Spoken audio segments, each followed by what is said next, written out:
Good morning student. आज हम करेंगे नेक्स्ट टॉपिक इलेक्ट्रोनेगेटिविटी। क्या करेंगे आज हम? इलेक्ट्रोनेगेटिविटी। इससे पहले हमने क्या किया था? हमने इलेक्ट्रॉन गेन इंथैल्पी। तो इलेक्ट्रॉन गेन इंथैल्पी में हमने देखा था कि कौन कौन से ट्रेंड्स ऐसे हैं कि जो इलेक्ट्रॉन गेन इंथैल्पी को क्या करते हैं? अफेक्टेड करते हैं। और फिर इलेक्ट्रॉन गेन इंथैल्पी कैसे पीरियड में और कैसे ग्रुप में इनका वेरिएशन आता है, ये हमने प्रीवियस वीडियो में पढ़ लिया था। ठीक, अब करेंगे हम इसमें इलेक्ट्रोनेगेटिविटी। सबसे पहले इलेक्ट्रोनेगेटिविटी होता क्या है? देखो, इलेक्ट्रोनेगेटिविटी समझने के लिए हम इसको एक एग्जांपल से समझते हैं। ठीक है, सपोज हम फॉर्मेशन कर रहे हैं किसका? Formation of HCl, hydrogen chloride या हाइड्रोक्लोरिक एसिड हम इसे कह सकते हैं।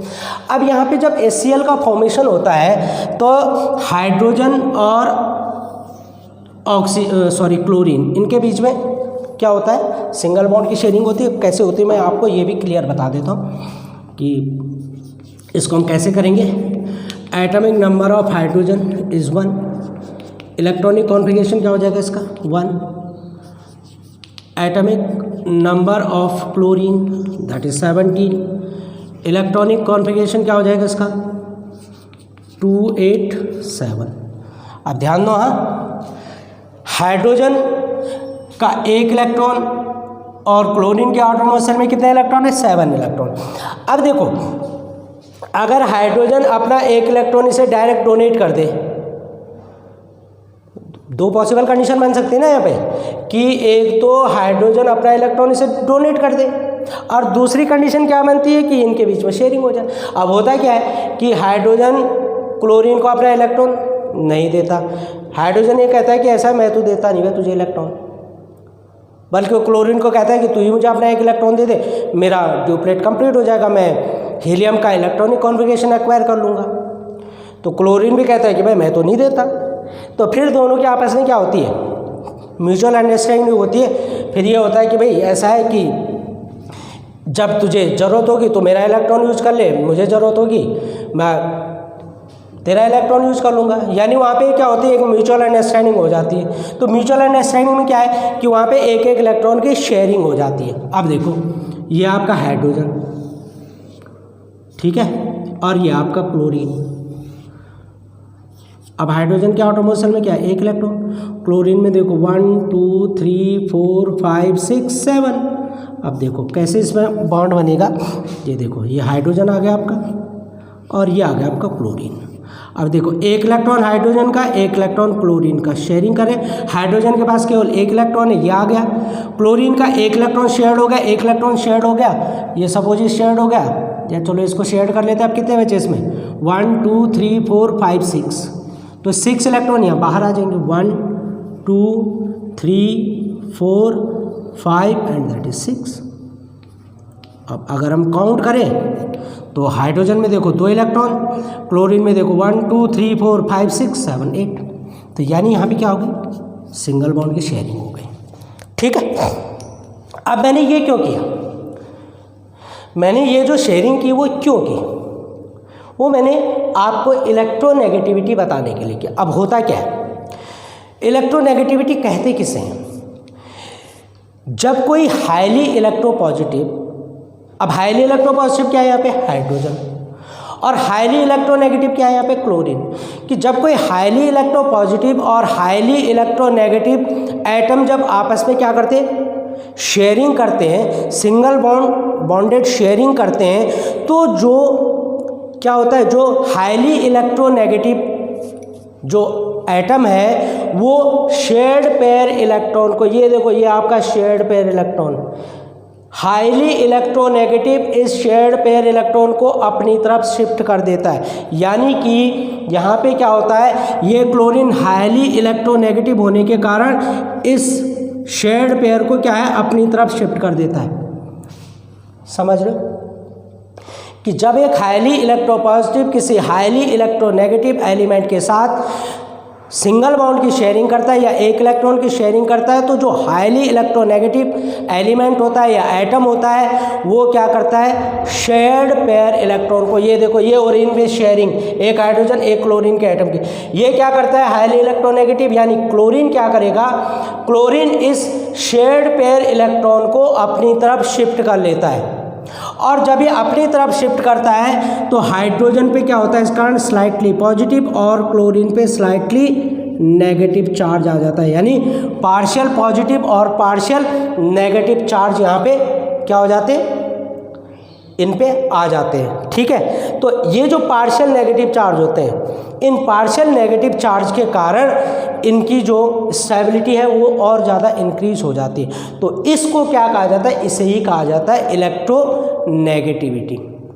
तो किसे कहेंगे हम इलेक्ट्रोनेगेटिविटी, कि जब कोई हाईली इलेक्ट्रोनेगेटिव किसी हाईली इलेक्ट्रोपॉजिटिव के साथ क्या करता है, सिंगल बॉन्ड शेयरिंग करता है, तो जब वो सिंगल बॉन्ड शेयरिंग करता है तो जो हाईली इलेक्ट्रोनेगेटिव एलिमेंट होता है वो क्या करता है, शेयर्ड पेयर इलेक्ट्रॉन को अपनी तरफ शिफ्ट कर लेता है, और जब वो अपनी तरफ उसे शिफ्ट करता है तो इस कारण से जो हाईली इलेक्ट्रोपॉजिटिव है उस पर स्लाइटली पॉजिटिव और नेगेटिव जो है उस पर स्लाइटली नेगेटिव चार्ज आ जाता है, और इसी को कहा जाता है इलेक्ट्रोनेगेटिविटी। ठीक है, तो इलेक्ट्रोनेगेटिविटी को मेजर करने के लिए, इसकी वैल्यू को मेजर करने के लिए जनरली हम पॉलिंग स्केल का यूज़ करते हैं। तो पॉलिंग स्केल में अगर हम देखें, जैसे सपोज हम ऑक्सीजन की इलेक्ट्रोनेगेटिविटी देखते हैं, तो ऑक्सीजन की कितनी होती है 3.5, फ्लोरीन की होती है 4.0, क्लोरीन की होती है 3। ठीक है, ऐसे नाइट्रोजन की भी कितनी होती है 3.0, हाइड्रोजन की कितनी होती है, दैट इज़ 2।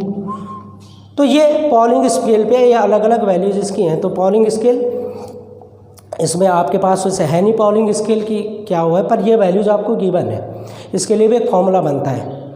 ठीक है, तो इसके लिए जो फॉर्मूला बनता है वो क्या बनता है, EAB = EAA × EBB।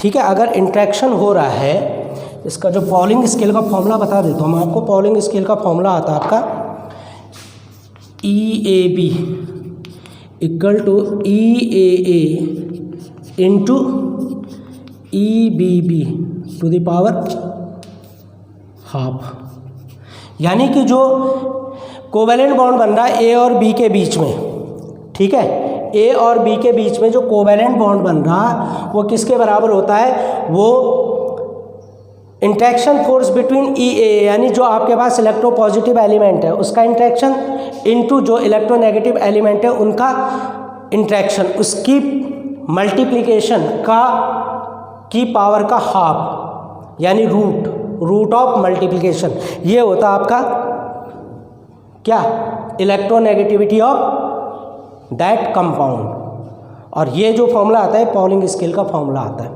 ठीक है बच्चों, तो खैर आपको यहाँ पे खाली इतना ही देखना है कि इलेक्ट्रोनेगेटिविटी क्या होती है।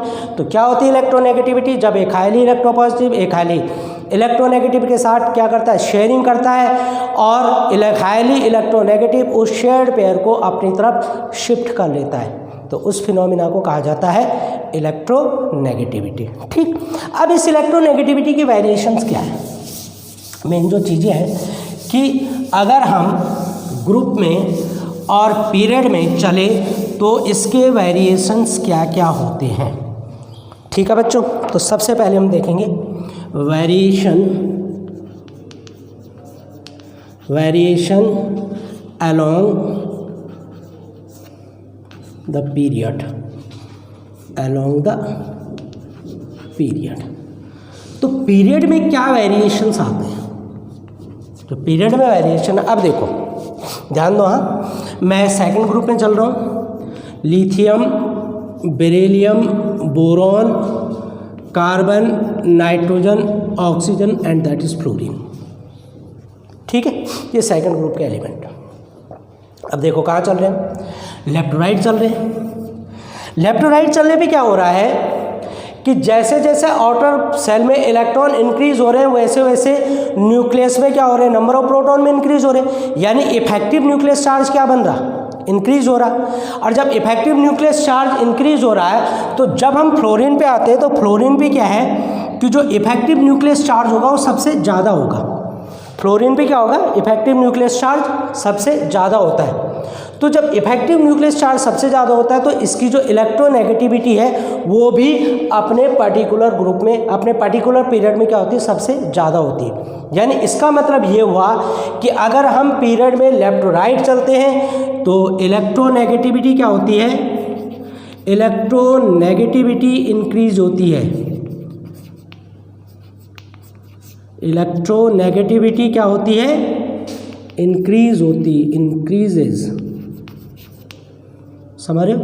जब हम क्या चलते हैं, पीरियड में लेफ्ट टू राइट चलते हैं तो इलेक्ट्रोनेगेटिविटी इंक्रीज होती है। क्यों इंक्रीज होती है? क्योंकि न्यूक्लियस का इफेक्टिव न्यूक्लियस चार्ज इंक्रीज होता है और वो आउटरमोस्ट इलेक्ट्रॉन को टाइटली होल्ड करके रखता है, यानी वो उसको क्या नहीं, बॉन्ड फॉर्मेशन करने से क्या करता है, रोकता है। तो वो क्या है, हाईली इलेक्ट्रोनेगेटिव हो जाता है।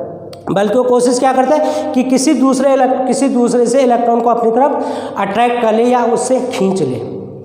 तो अगर हम पीरियड में लेफ्ट टू राइट चलते हैं तो इलेक्ट्रोनेगेटिविटी हमेशा क्या होती है, इंक्रीज होती है।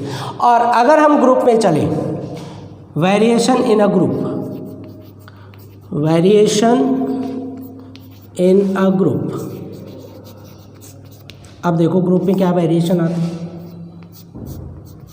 अगर हम किसी पर्टिकुलर ग्रुप में, जैसे हम इसी में चले जाते हैं, lithium, sodium, potassium, rubidium, caesium and francium, ये हम किस में चले, फर्स्ट ग्रुप में।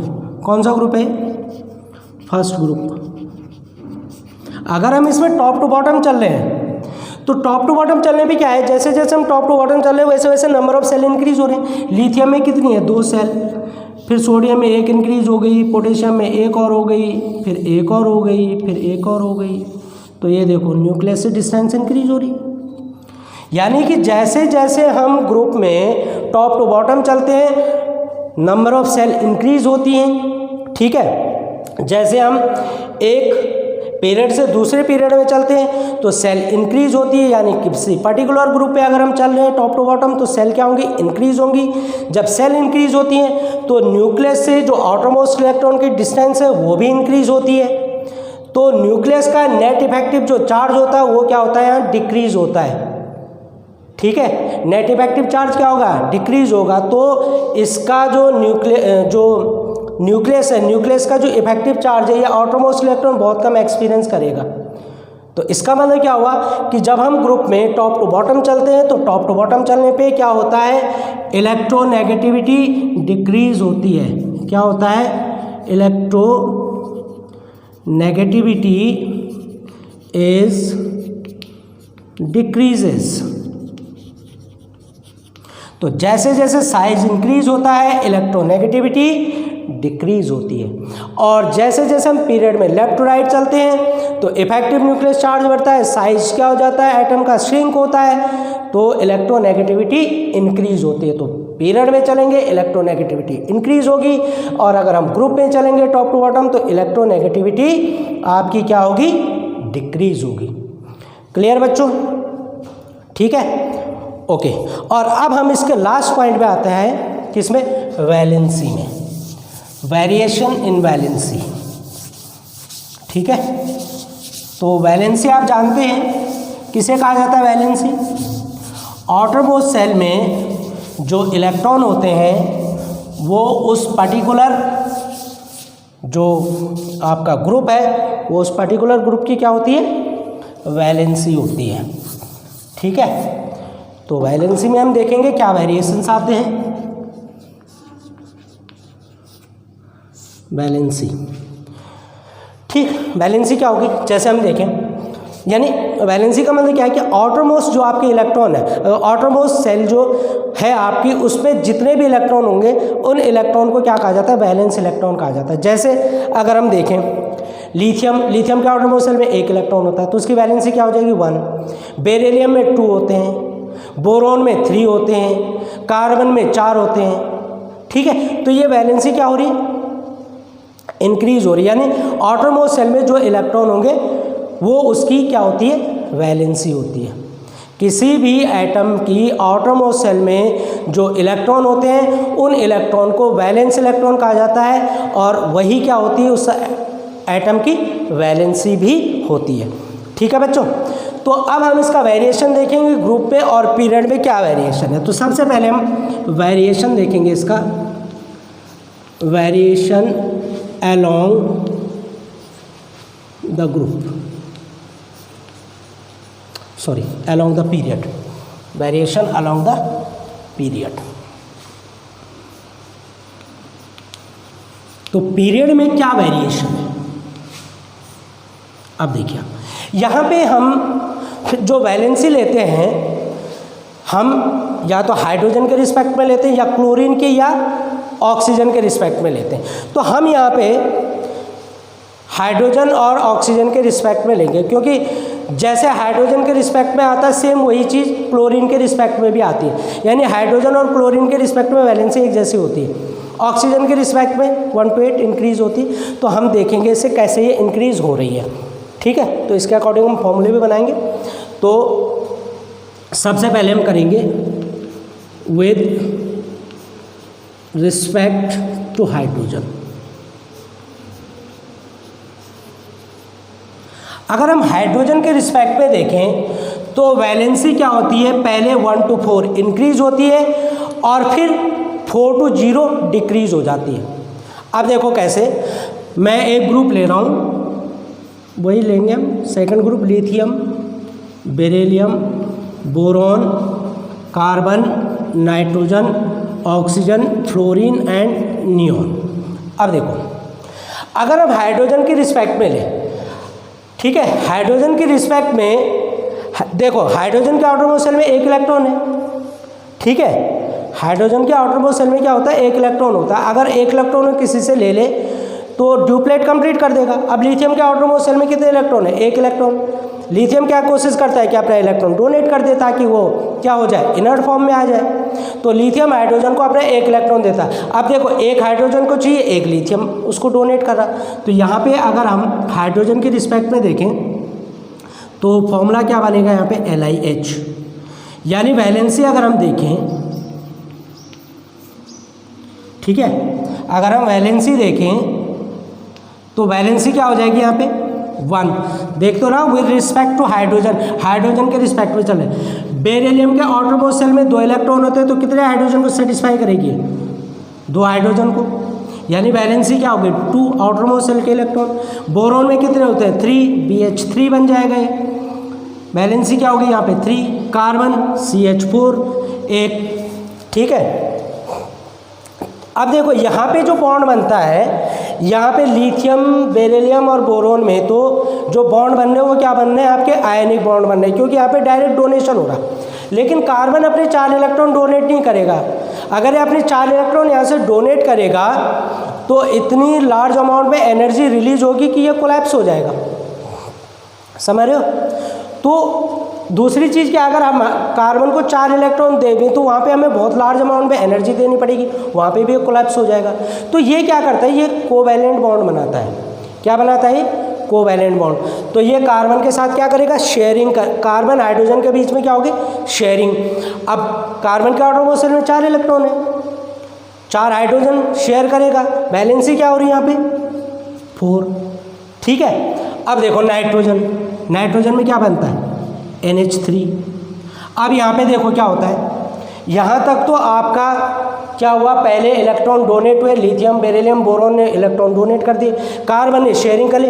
अब अमोनिया में क्या होता है, देखो अमोनिया में 2 तरह के कंपाउंड बनते हैं। नाइट्रोजन के पास 5 इलेक्ट्रॉन आउटरमोस्ट शेल में, ये अपने 5 इलेक्ट्रॉन डोनेट नहीं करेगा। ये क्या कोशिश करेगा, कहीं से ये 3 इलेक्ट्रॉन लेने की कोशिश करेगा। तो किससे ले गए, हाइड्रोजन से। तो यहाँ पे जो अमोनिया में यानी नाइट्रोजन जो बॉन्ड बनाता है वो 2 तरह के बॉन्ड बनाता है, कोवैलेंट बॉन्ड भी बनाता है और आयनिक बॉन्ड भी बनाता है। ठीक है, तो नाइट्राइड में जो वैलेंसी होती है नाइट्रोजन की वो -3 हो जाती है। तो यहाँ पे देखो, यहाँ पे 3 इलेक्ट्रॉन सपोज हम ये मान के चल रहे हैं कि एक्सेप्ट कर रहा, तो वैलेंसी क्या होगी यहाँ पे 3।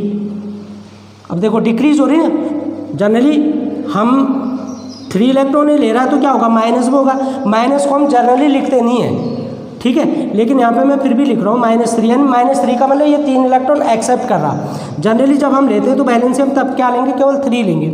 ऑक्सीजन क्या बनाएगा, H2O। देखो ऑक्सीजन क्या कर रहा, हाइड्रोजन से 2 इलेक्ट्रॉन ले रहा, वैलेंसी क्या होगी इसकी, -2। जनरली हम 2 ही लेते हैं, ठीक है। फ्लोरीन HF, अब फ्लोरीन में क्या है, -1। फ्लोरीन अपने 7 इलेक्ट्रॉन तो देने से रहा हाइड्रोजन को, या जैसे ऑक्सीजन अपने 6 इलेक्ट्रॉन तो देने से रहा, ये क्या करेगा, 2 इलेक्ट्रॉन कहीं से लेगा, बैलेंस ही क्या हो जाएगा, -2। HF में -1, जनरली हम 1 ही लेते हैं। वैसे ऑक्सीजन और फ्लोरीन को जो जनरल बैलेंसी होती है वो माइनस में आती है, -2 -1।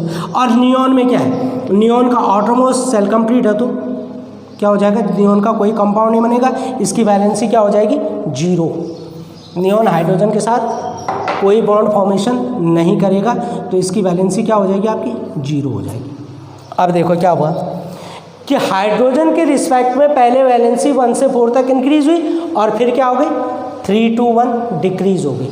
तो हाइड्रोजन के रिस्पेक्ट में पहले वैलेंसी 1 से लेकर 4 तक इंक्रीज होती है और फिर डिक्रीज होती है। सेम यही चीज़ क्लोरीन में भी होती है। क्लोरीन के केस में भी, क्योंकि क्लोरीन की आउटरमोस्ट सेल में 1 इलेक्ट्रॉन की कमी, उसे भी 1 इलेक्ट्रॉन चाहिए, तो सेम यही कंडीशन वहाँ पे भी आती है कि पहले फर्स्ट 4 तक इंक्रीज होती है और फिर डिक्रीज हो जाती है। अब दूसरी चीज़ अगर हम ऑक्सीजन के रिस्पेक्ट में लें, विद रिस्पेक्ट टू ऑक्सीजन, ठीक है, अब ध्यान दो, हाँ मैं यहाँ पे ऑक्सीजन, अब यहाँ पे मैंने हाइड्रोजन के रिस्पेक्ट में लिया, यहाँ नीचे हम ऑक्सीजन के रिस्पेक्ट में ले रहे हैं। रिस्पेक्ट विद H2,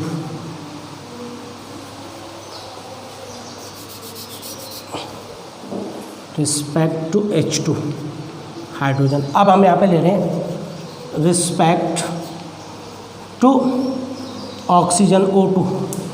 अब देखो ध्यान दो, हाँ ऑक्सीजन को कितने इलेक्ट्रॉन चाहिए, ऑक्सीजन को अपनी आउटरमोस्ट सेल में कितने इलेक्ट्रॉन चाहिए, अगर आपको आउटरमोस्ट सेल कंप्लीट करनी है इसने तो कितने इलेक्ट्रॉन चाहिए, इसे